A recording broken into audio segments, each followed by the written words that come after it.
Good morning, everyone. Just a second. एक minute.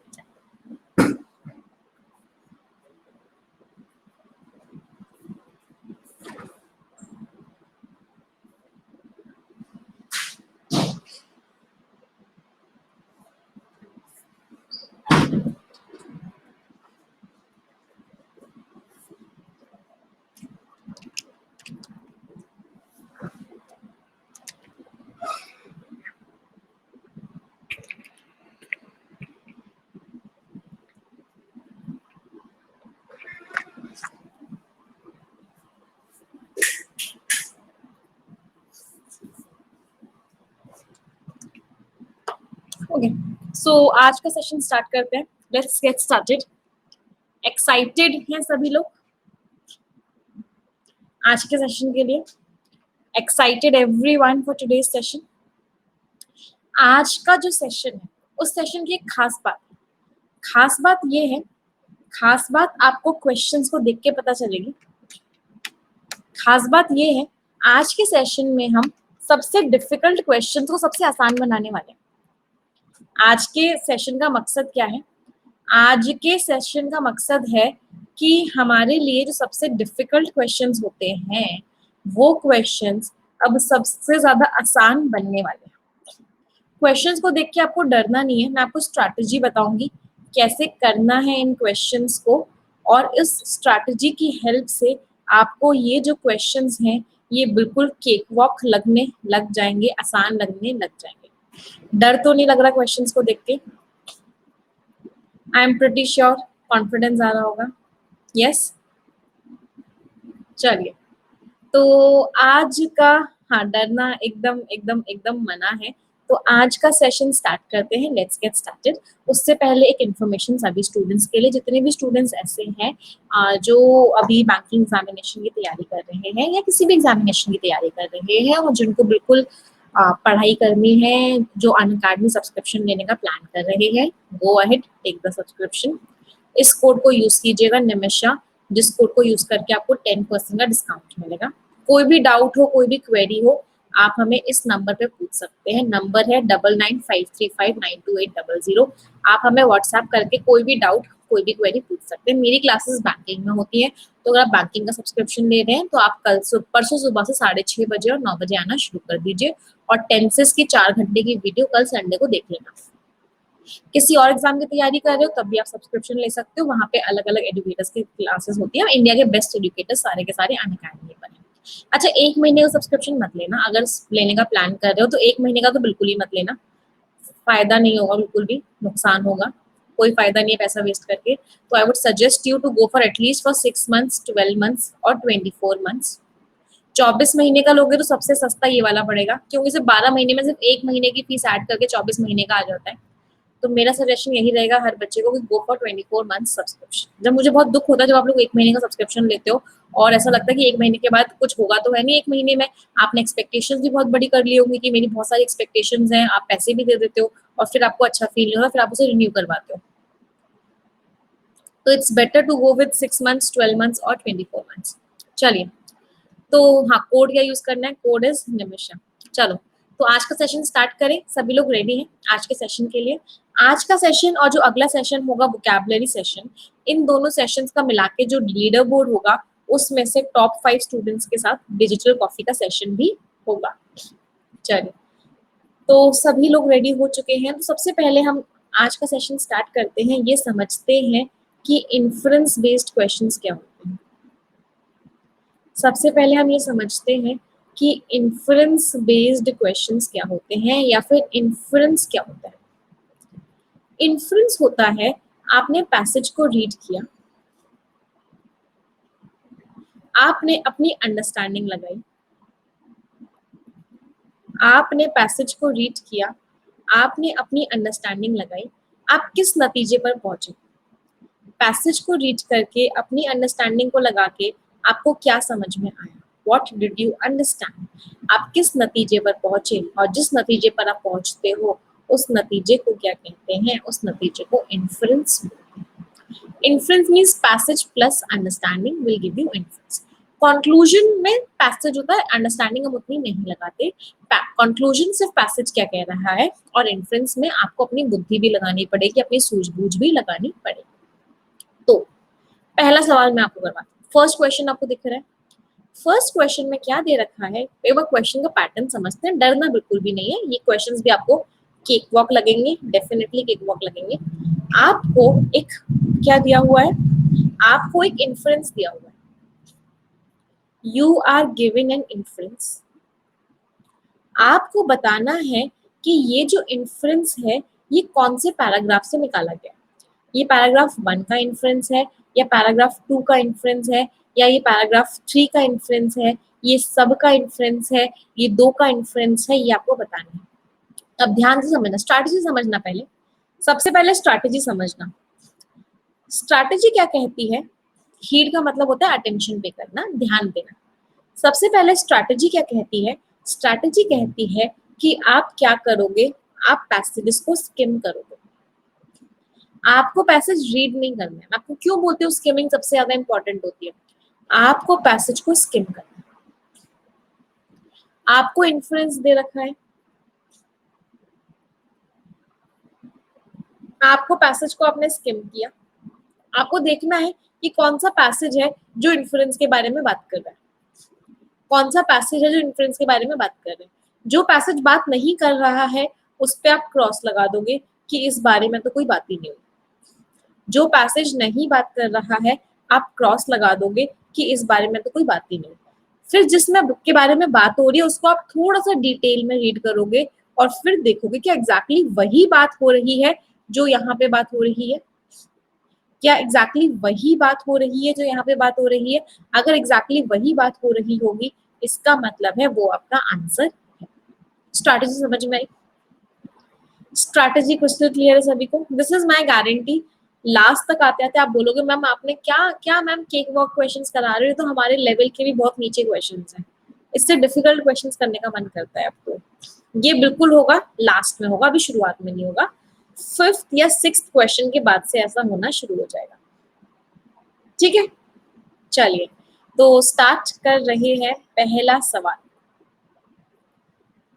अभी quiz नहीं है, अभी डिजिटल कॉपी वाला नहीं है, लास्ट 5 क्वेश्चंस में करवाऊंगी मैं डिजिटल कॉपी वाली चीज, अभी नहीं है। तो अभी प्लीज कंपटीशन की तरह मत लेना, अभी कंपटीशन की तरह मत लेना, अभी सॉल्व करने पर फोकस करना। हाँ, चलिए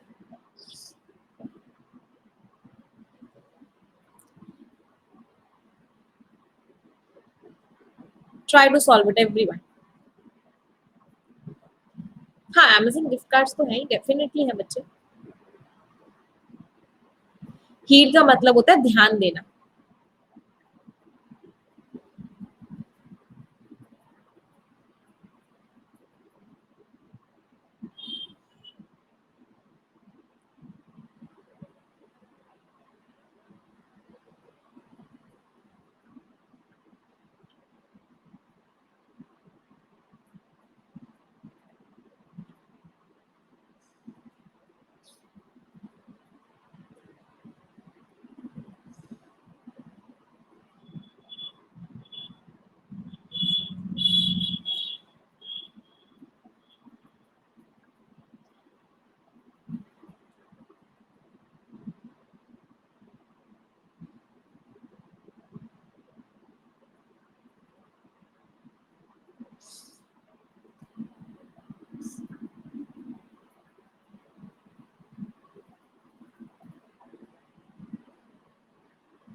चलिए देखो, skill development of the youth should pay heed to the market, strategy समझना। तो इन्फ्लुएंस का मतलब कैसा है? इन्फ्लुएंस का मतलब क्या, इन्फ्लुएंस क्या कह रहा है कि जो यूथ का जो हम स्किल डेवलपमेंट कर रहे हैं वो किसके अकॉर्डिंग होना चाहिए? मार्केट के अकॉर्डिंग होना चाहिए, इंडस्ट्री के अकॉर्डिंग होना चाहिए। यूथ का जो हम स्किल डेवलपमेंट कर रहे हैं वो किसके अकॉर्डिंग होना चाहिए? वो स्किल डेवलपमेंट मार्केट के अकॉर्डिंग होना चाहिए। It should be according to the market. चलो, ऑर्गेनाइजेशंस को फोकस करना चाहिए इंडस्ट्री रिक्वायरमेंट्स को समझने में, स्टैंडर्डाइजेशन में, जब वो स्किल डेवलपमेंट करते हैं। कहने से फर्स्ट वाला सही है। फर्स्ट वाले के लिए मुझे आगे पढ़ना ही नहीं पड़ा, मुझे क्लियरली समझ में आ गया कि ऑर्गेनाइजेशंस को इंडस्ट्री रिक्वायरमेंट्स को, मार्केट को देखना चाहिए जब वो स्किल डेवलपमेंट कर रही है। यही बात हो रही है कि जो स्किल डेवलपमेंट होना चाहिए वो मार्केट के अकॉर्डिंग होना चाहिए। कहना से फर्स्ट वाले का तो ये इन्फ्लुएंस है। चलिए सेकंड पढ़ते हैं। वाइल डिजाइनिंग प्रोग्राम्स, जब भी कोई प्रोग्राम डिजाइन हो रहा है स्किल्स को मैप करना चाहिए कि एम्प्लॉयर को क्या चाहिए। स्किल्स को किसके अकॉर्डिंग देना चाहिए? जो एम्प्लॉयर्स को चाहिए उसके अकॉर्डिंग देना चाहिए। स्किल्स को उस चीज के अकॉर्डिंग देना चाहिए जो एम्प्लॉयर्स चाहते हैं उसके अकॉर्डिंग, जिससे कि स्किल मिले और एम्प्लॉयमेंट भी हो, वो क्लोज हो जाए। जिनको स्किल्स मिल रही है उनको एम्प्लॉयमेंट भी मिले। कहने से बिल्कुल क्लियरली वही बात हो रही है, बिल्कुल क्लियरली वही बात हो रही है कि जो स्किल डेवलपमेंट है वो मार्केट के अकॉर्डिंग होना चाहिए, स्किल डेवलपमेंट इंडस्ट्री के अकॉर्डिंग होना चाहिए। चलो थर्ड पढ़ते हैं। इंडिया की जो डेमोग्राफी है, डेमोग्राफी का मीनिंग क्या होता है? जो लोग हैं, जो लोगों का जो बड़ा कह सकते हैं मास है, उसमें बहुत अपॉर्चुनिटी है इकोनॉमिक ग्रोथ की एंड माइलस्टोन्स को डेवलपमेंट की। एफर्ट्स ऐसे होने चाहिए जो स्किल डेवलपमेंट हो, और मार्केट्स ऐसे होने चाहिए जहाँ पे यूथ को हम एम्प्लॉय कर सकें। स्किल डेवलपमेंट ऐसा होना चाहिए, मार्केट ऐसी होनी चाहिए जहाँ पे ये जो यूथ को जो हमने स्किल दिया है वो एकदम एम्प्लॉय हो जाए। तो कहना है ऐसे पैसेज को पढ़ा कि स्किल डेवलपमेंट ऐसा होना चाहिए, यूथ एम्प्लॉयबल होना चाहिए, अपनी अंडरस्टैंडिंग लगे क्या हुआ, स्किल डेवलपमेंट ऐसा होना चाहिए कि मार्केट्स वहां पे एम्प्लॉय हो जाए, मार्केट्स में वो लोग एम्प्लॉय हो जाए। तो तीनों से आप इस इन्फ्लुएंस को निकाल सकते हैं, तीनों से आप इस इन्फ्लुएंस को निकाल सकते हैं। इसका मतलब आंसर क्या है? What is the right answer? The right answer is option number D, 1 2 and 3। अब बहुत सारे बच्चे कह रहे हैं कि मैम यहाँ पे यूथ तो लिखा नहीं है, तो वही मैंने आपको बताया इन्फ्लुएंस क्या होता है बच्चे। What is an influence? Influence is passage plus understanding. आप एम्प्लॉय करेंगे अगर एम्प्लॉयर्स, तो यूथ को करेंगे, यूथ को ही तो करेंगे। ये बात तो आप अपनी अंडरस्टैंडिंग से लगा सकते हो। अगर हम कॉलेज में बच्चों को स्किल्स देते हैं तो वो यूथ ही तो है, एम्प्लॉय करेंगे तो वो यूथ ही तो होंगे। तो influence is not conclusion. Influence और कंक्लूजन में डिफरेंस होता है। इन्फ्लुएंस में आपको अपनी अंडरस्टैंडिंग भी लगानी होती है, एग्जैक्टली लिखा हुआ आपको एक पैसेज में नहीं मिलेगा। आपको पैसेज में एग्जैक्टली लिखा हुआ नहीं मिलेगा। समझ आया एवरीवन? बहुत ज्यादा डिफिकल्ट लेवल करवा रहे हो मैम, हद वाला लेवल। लेकिन जो बच्चे द हिंदू में रेगुलरली आते हैं उनको इतनी प्रॉब्लम नहीं हो रही होगी, आई एम प्रिटी श्योर। चलो अगले क्वेश्चन पे आते हैं, let's move to the next question now. और ये रहा अगला सवाल आपकी स्क्रीन।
चलो देखते हैं। इंडिया को एक नए एजुकेशन सिस्टम की जरूरत है। इंडिया को एक नए एजुकेशन सिस्टम की जरूरत है, समझने की कोशिश करते हैं। पहला, जो नई चीजें आ रही हैं, आर्टिफिशियल इंटेलिजेंस आ रही है, हमें ऐसी टीचर्स चाहिए जिनको टेक्नोलॉजी के बारे में नॉलेज हो, जिनके पास मेंटल मेकअप ऐसा हो, क्योंकि एजुकेशन चेंज हो रही है, कॉम्प्लेक्सिटीज चेंज हो रही है। नीड ऑफ द आवर ये है कि हमें एजुकेशन सिस्टम को अट्रैक्टिव बनाना है आज के यूथ के लिए, जो मार्केट में एंटर कर रहे हैं प्रेशियस ह्यूमन रिसोर्स की तरह। फ्यूचर ऑफ द कंट्री वही है जो हमारी क्लासरूम में है। कहने से इससे समझ में आ रहा है कि इंडिया को एक नए एजुकेशन सिस्टम की जरूरत है। क्लियरली समझ में आ रहा है कि इंडिया को एक नए एजुकेशन सिस्टम की जरूरत है, क्योंकि हमें टीचर्स की रिक्वायरमेंट है, उनका मेंटल मेकअप चेंज करना है, उनको एक्सपर्टीज देना है, एजुकेशन चेंज हो रही है, सब जगह यही लिखा हुआ है। अल्योरिंग का मीनिंग होता है अट्रैक्ट करना। चलो ठीक है, ये वाला हो गया। देखो आज मैंने बहुत रिस्क लिया है, मैं आपको बहुत हाई लेवल के क्वेश्चंस करवा रही हूँ, तो आप लोगों को समझ में तो आ रहे हैं ना। मैं आपको इजी भी करवा सकती थी, मैं आपको मॉडरेट भी करवा सकती थी, लेकिन मेरा फोकस था कि आज मैं वो लेवल करवाऊं कि आपको ऐसा लगे कि आप बहुत सारे बच्चों से आगे निकल चुके हो। आप बहुत सारे बच्चों से आगे निकल चुके हो क्लासेस में रेगुलरली आके। इनफैक्ट 80% बच्चों से आप आगे निकल चुके हो जो बैंक की तैयारी कर रहे हो, अगर आपको ये समझ में आ रहे हैं तो। अगला, India has made progress in terms of increasing the primary education attendance. India ने प्रोग्रेस कर ली है, इंडिया का एजुकेशन सिस्टम इम्प्रूव हो चुका है। यहाँ पे लिखा हुआ है इंडिया को नए एजुकेशन सिस्टम की जरूरत है, और यहाँ पे लिखा हुआ है इंडिया का जो एजुकेशन सिस्टम है वो इम्प्रूव हो चुका है। कहना ऐसे ऑपोजिट बात हो रही है, ये तो इन्फ्लुएंस नहीं हो सकता। ऑपोजिट बात हो रही है, ये तो इन्फ्लुएंस नहीं हो सकता। चलो थर्ड देखते हैं। एजुकेशनलिस्ट का व्यू है कि हम अभी थर्ड फेज में है, एजुकेशन सेक्टर में क्या क्या होता है ये बात हो रही है। कहीं भी ऐसा नहीं लिखा हुआ कि हमें नए एजुकेशन सिस्टम की जरूरत है। ये बताया हुआ एजुकेशन सिस्टम में तीन लोग होते हैं, टीचर होता है, सिलेबस होता है, स्टूडेंट होता है। टीचर ये होता है, सिलेबस ये होता है, स्टूडेंट ये होता है। कहीं भी ऐसा नहीं लिखा हुआ कि इंडिया को नए एजुकेशन सिस्टम की जरूरत है। इसका मतलब ये भी नहीं हो सकता। आंसर क्या हो गया? What is the right answer? The right answer is option number A, only first. चलिए अगले क्वेश्चन पे आते हैं। Let's move to the next question. अच्छा, एक क्लास ऐसी मैं आज ले रही हूँ और एक क्लास ऐसी हमारी कल भी होगी। एक क्लास ऐसी हमारी कल भी होगी, जिससे कि आपको और भी बहुत ज्यादा कॉन्फिडेंस आए। चलिए नेक्स्ट क्वेश्चन आपकी स्क्रीन पे ये रहा।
पढ़ लो पहले अच्छे से, इतनी जल्दी नहीं करने होते ये वाले question. At least take 1 minute to solve this questions.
नहीं, अभी घोर अनर्थ नहीं हुआ, 25% बच्चों ने तो सही आंसर दिया है।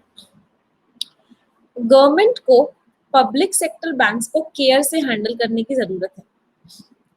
गवर्नमेंट को पब्लिक सेक्टर बैंक्स को केयर से हैंडल करने की जरूरत है। तो reserve bank of India governor ने स्पीच में बोला कि पब्लिक सेक्टर बैंक्स बड़ी बुरी सिचुएशन में है, बहुत बैड लोन है, करेक्टिव एक्शन करने की जरूरत है, इतनी इतनी प्रॉब्लम्स है। कहने से दिया हुआ है कि गवर्नर बोल रहे हैं और पब्लिक सेक्टर बैंक्स बहुत बुरी सिचुएशन में है।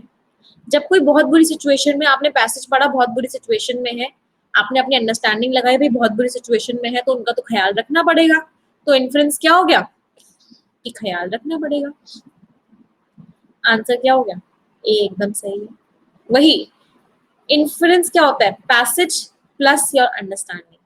Passage plus your understanding is inference. अगला, इसमें तो क्लियरली दे ही रखा है कि सिचुएशन को भाई केयरफुली हैंडल करना पड़ेगा। बैंक्स बहुत बुरी सिचुएशन में है, बड़े ध्यान से हैंडल करना पड़ेगा। इसमें लिखा हुआ है भाई रिफॉर्म्स की जरूरत है, प्रेजेंट गवर्नमेंट ने किया नहीं है, तो ये सब गवर्नमेंट को करना पड़ेगा, मतलब ध्यान से करना पड़ेगा। तीनों में करना पड़ेगा, गवर्नमेंट को ध्यान रखना पड़ेगा क्योंकि बैंक की सिचुएशन बहुत खराब है। आंसर क्या हो गया? All 1, 2 and 3। 1, 2 एंड 3 सारे के सारे सही है। बच्चे आप ना इन्फ्रेंस को कंक्लूजन से मिक्स मत करो, इन्फ्रेंस को कंक्लूजन से मिक्स मत करो, ध्यान से समझो। इन्फ्रेंस में लिखा हुआ है, मैं आपको एक सिंपल से एग्जांपल से बताती हूँ। एक पैसेज है जिसमें लिखा हुआ है कि बेटे की तबीयत बहुत खराब है, तो क्या आप इससे इन्फ्रेंस ये निकाल सकते हो कि माँ को अच्छे से ख्याल रखना पड़ेगा?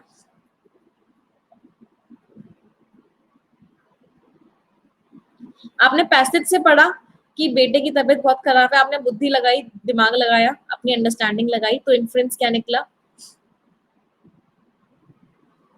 कि माँ को ख्याल रखना पड़ेगा। तो व्हाट इज इन्फ्रेंस? इन्फ्रेंस क्या होता है? Inference is passage plus understanding. हाँ, आप इन्फ्रेंस ये भी निकाल सकते थे कि इलाज की जरूरत है, इन्फ्रेंस ये भी निकाल सकते थे कि उसको डॉक्टर के पास जाना पड़ेगा। समझ आ रहा है इन्फ्रेंस क्या होता है? इन्फ्रेंस में आपको अपनी अंडरस्टैंडिंग भी लगानी है, you have to apply your understanding. अच्छा, एक इंपॉर्टेंट चीज और, क्या मैं कह सकती हूँ सारे कंक्लूजन इन्फ्रेंस होंगे बट सारे इन्फ्रेंस कंक्लूजन नहीं होंगे? मैं आपको लॉग्स भी पढ़ा दो। ऑल कंक्लूजन्स आर इन्फ्रेंसेस,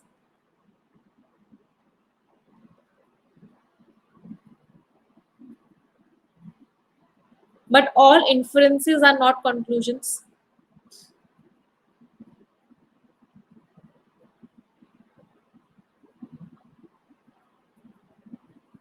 ये कंक्लूजन है, ये इन्फ्रेंस है। क्यों? क्योंकि इन्फ्रेंस में केवल पैसेज आता है, कंक्लूजन में केवल पैसेज आता है, और इन्फ्रेंस में पैसेज प्लस अंडरस्टैंडिंग आती है। इसलिए जो कंक्लूजन है वो एक छोटा पार्ट है इन्फ्रेंस का, जो कंक्लूजन है वो एक बहुत छोटा सा इतना सा पार्ट है इन्फ्रेंस का। Any doubts anyone? चलो अगले क्वेश्चन पे आते हैं। Let's move to the next question now. और ये रहा अगला क्वेश्चन आपकी स्क्रीन पे।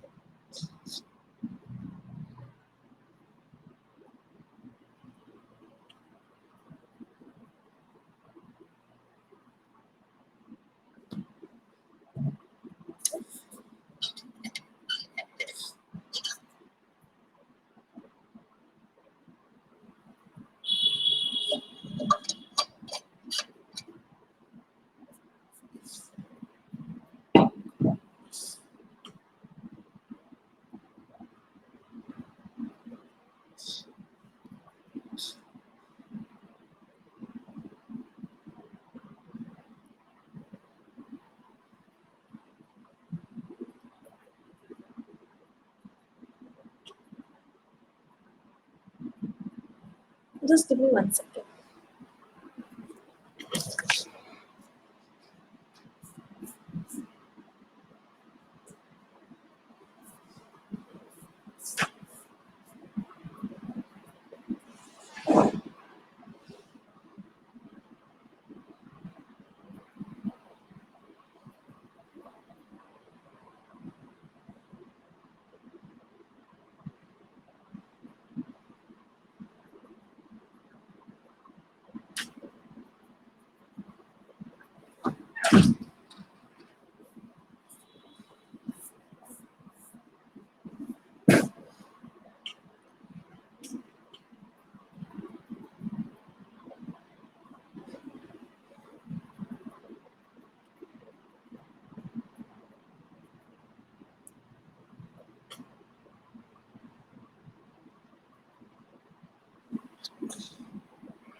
केक वॉक लग रहे हैं आप? इट्स ऑल अबाउट प्रैक्टिस, सारा प्रैक्टिस का और रीडिंग का खेल है।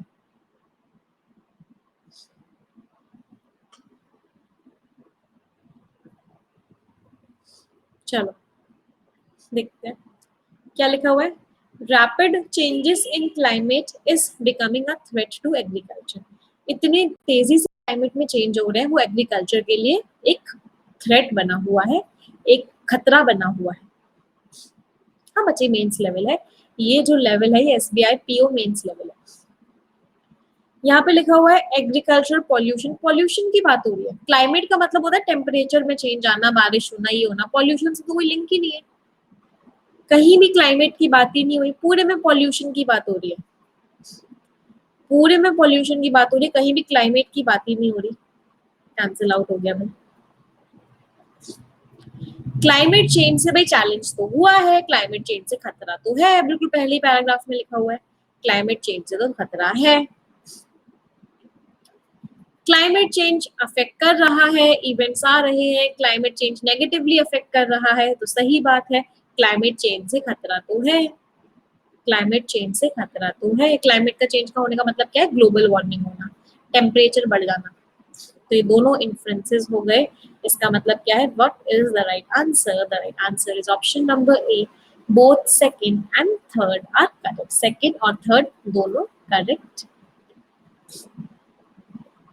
चलिए अगले सवाल पर आते हैं। Let's move to the next question now. और ये रहा अगला सवाल आपकी स्क्रीन पर।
चलो,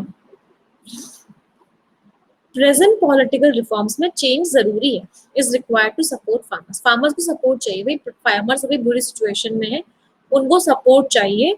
तो पॉलिटिकल रिफॉर्म्स में चेंज जो है बहुत ज्यादा जरूरी है। फार्मर्स भाई दुखी है, पॉलिटिशियंस ये सारी चीजें कर रहे हैं, इनसे नहीं होगा, रिफॉर्म चाहिए भाई।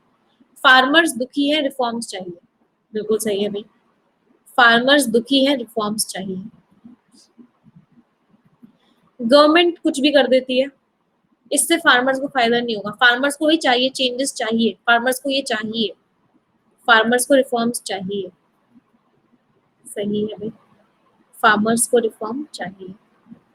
एग्रीकल्चर को ऐसे चाहिए, अभी भी फार्मर्स परेशान है, फार्म अनरेस्ट मिजरी है, फार्मर्स अभी भी परेशान है।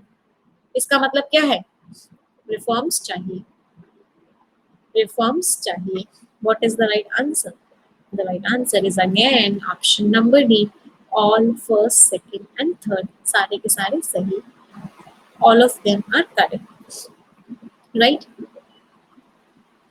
चलो लेट्स मूव अहेड, आगे बढ़ते हैं। अब हम अगले 3 क्वेश्चंस करेंगे, राइट। 3 क्वेश्चंस और करेंगे और कोशिश कीजिएगा कि इन तीनों की तीनों क्वेश्चंस आपके एकदम सही हो। मेक श्योर कि 3 के 3 क्वेश्चंस आप लोगों के एकदम सही हो। ये एक क्विज हम आज कर रहे हैं, सेम क्वेश्चंस पे मैं आपको कल भी एक करवाऊंगी एक क्लास कल आपकी फिर से है इन्फ्रेंस बेस्ड क्वेश्चंस पे, क्योंकि ये जो टॉपिक है ये आपको सबसे डरावना लगता है और मेरा मकसद है कि आपको इस आपके लिए सबसे आसान बना दूं। तो 1 घंटे की क्लास आज है और एक क्लास आपकी कल भी, और आपको पता है इसके बाद वोकैबुलरी की क्लास है। अभी मैं आपको थोड़ा सा ब्रेक दूंगी 10 मिनट्स का, और उसके बाद हम वोकैबुलरी क्लास के लिए मिलेंगे 10 बजे। एरो रिडक्शन कल है बच्चे, एरो रिडक्शन कल है। चलो नेक्स्ट क्वेश्चन। अब जो है आपका पैटर्न चेंज हुआ है। पैटर्न चेंज में क्या हुआ है, अब आपको एक पैराग्राफ दिया हुआ है, आपको बताना है इन तीनों में से कौन सा इन्फ्रेंस है इस पैराग्राफ का। पैटर्न समझ में आया? पैटर्न चेंज क्या हुआ है, आपको एक पैराग्राफ दिया हुआ है, आपको बताना है कि कौन सा इन्फ्रेंस इस पैराग्राफ से आप निकाल सकते हो। चलिए राइट एवरी।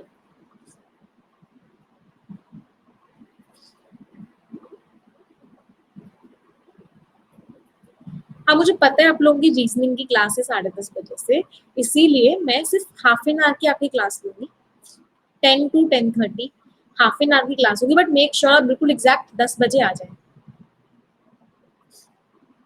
10 AM पे बिल्कुल डॉट स्टार्ट हो जाएगी, 10 AM to 10:30, राइट। चलो अब इस क्वेश्चन,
कंटेम्पलेट का मीनिंग होता है सोचना चाहिए, उसको उस मूव के बारे में हमें सोचना चाहिए।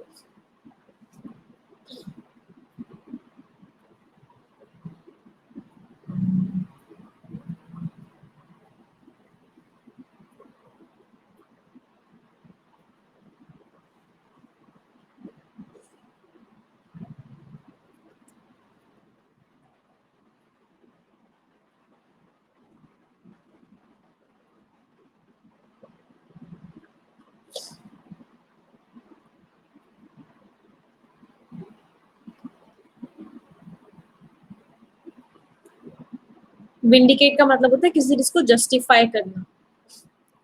चलो क्या लिखा हुआ, जो प्रपोजल है कि हम एक पार्ट ऑफ पब्लिक एग्जामिनेशन को डिजिटल बना रहे हैं, डिजिटाइज कर रहे हैं, एक अच्छा स्टेप है, ज्यादा बेनिफिशियल है, बहुत ग्रोथ है। अगर आइडिया को इम्प्लीमेंट कर दिया गया तो ये जो सिस्टम है ये बहुत अच्छा प्रोजेक्ट बन जाएगा, ये जस्टिफाई करेगा हमारी एडमिनिस्ट्रेशन को और नए नए इनोवेशन लेके आएगा। चलो, तो कहना से इस पूरे पैराग्राफ को पढ़ के मुझे समझ में आया कि ठीक है इसके बारे में सोचना चाहिए, क्योंकि ऑथर ने तारीफ करी है तो मुझे इन्फ्रेंस क्या निकला कि हाँ इसके बारे में सोचना चाहिए, इसको लेके आना चाहिए। ठीक है, कहीं भी ऐसा लिखा हुआ है कि एडमिनिस्टर करना आसान होगा, कहीं भी ऐसा लिखा हुआ एडमिनिस्टर करना आसान होगा, क्या पता डिफिकल्ट हो, क्या पता हैकिंग का प्रॉब्लम हो और इंटरनेट की प्रॉब्लम हो, कंप्यूटर्स की प्रॉब्लम हो। पेपर लीक क्राइसिस सॉल्व हो जाएगा, कहीं ऐसा भी लिखा हो, कहीं भी ऐसा मेंशन है पेपर लीक का जो क्राइसिस है वो सॉल्व हो जाएगा। आंसर क्या है, answer is option number C, only first. केवल और केवल आप फर्स्ट वाले को इन्फर कर सकते हो, यू कैन इन्फर। इन्फ्रेंस का मतलब होता है पैसेज के बेसिस पे आपको अपनी अंडरस्टैंडिंग लगानी है। तो यहाँ पे कहीं भी मेंशन नहीं है कि एडमिनिस्ट्रेशन आसान हो जाएगा या पेपर लीकिंग खत्म हो जाएगी, बस ये बोला गया है कि इससे इनोवेशन आएंगे, इससे इनोवेशन आएंगे और इसको सोचने की जरूरत है, इसको सोचने की जरूरत है। अच्छा ज्यादा माइंड लगा दिया। अच्छा हम इनोवेशंस लिखा हुआ था तो हमें लगा ये वाले इनोवेशंस आएंगे, इसलिए हमने सेकंड और थर्ड भी मार्क कर दिया।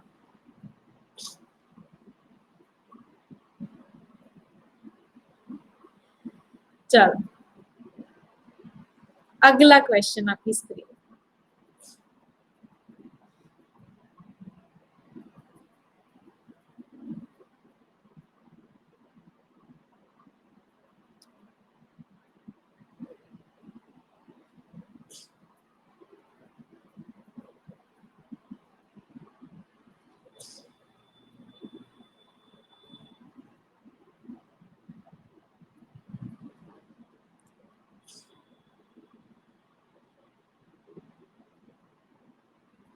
अच्छे से पढ़ी करना, क्या समझ सकते हो उस पैराग्राफ को पढ़ के।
घोर अनर्थ कर दिया,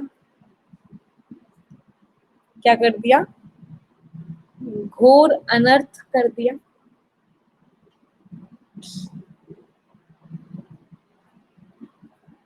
पढ़ो। बेस्ट रैंक यूनिवर्सिटीज जो है उनमें 18,000 बच्चे हैं हर यूनिवर्सिटी में, इंडियन यूनिवर्सिटीज में कम है, 11,000 बच्चे हैं। बेस्ट यूनिवर्सिटीज में अंडर ग्रेजुएट और पोस्ट ग्रेजुएट स्टूडेंट्स का मिक्स है, मतलब बहुत सारे बच्चे हैं जो मास्टर और रिसर्च डिग्री करते हैं, तो बहुत सारे बच्चे हैं जो जिनका ग्रेजुएशन का आउटकम अच्छा आता है। क्या कहीं ऐसा लिखा हुआ है कि इंडिया की रैंकिंग बढ़ती जा रही है, कहीं भी इंडिया की रैंकिंग की बात हो रही है कि इंडिया की रैंकिंग अच्छी होती जा रही है, इंडिया की रैंकिंग अच्छी होती जा रही है, नहीं लिखी है। Population of students of Indian universities are declining, Indian universities में जो स्टूडेंट्स हैं उनकी पॉपुलेशन कम होती जा रही है, ऐसा लिखा हुआ है कम होती जा रही है। आर डिक्लाइनिंग का मीनिंग क्या होता है, ग्रामर से सेंटेंस कम होती जा रही है, कम है, 11,000 है, लेकिन क्या ये 11,000 से कम होती जा रही है, दोनों सेंटेंस का मीनिंग अलग अलग है। यहाँ पे हम बोल रहे हैं कि 11,000 है और यहाँ पे बोल रहे हैं कि डिक्लाइन करती जा रही है, कम होती जा रही है।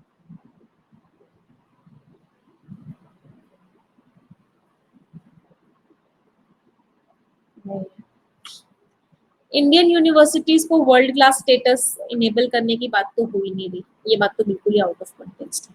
आंसर क्या हो गया, option number E, none of. Reason over time का मतलब क्या था, टाइम के साथ इंप्रूव हुई है। आंसर क्या हो गया, option number E, none of. Googly question में मैम फंस गए। चलिए फिर भी बहुत सारे बच्चों का आंसर सही था, I am really very happy to see that, बहुत सारे बच्चों ने सही आंसर दिया था। चलो आखिरी सवाल, let's see how many of you give the right answer.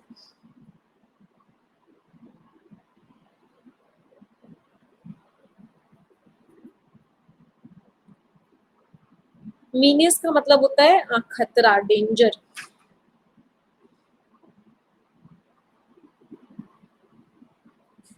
Migratory का मतलब होता है दल बदलू पॉलिटिक्स।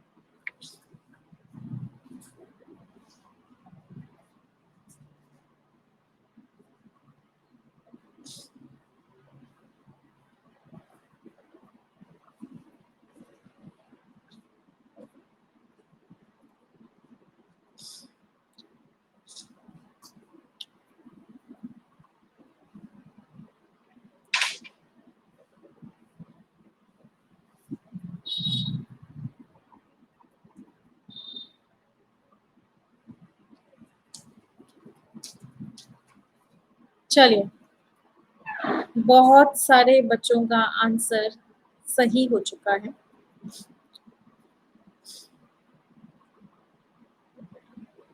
क्या ना, यहाँ पे हाईलाइट लिखा हुआ है, ये तो बहुत आसान था।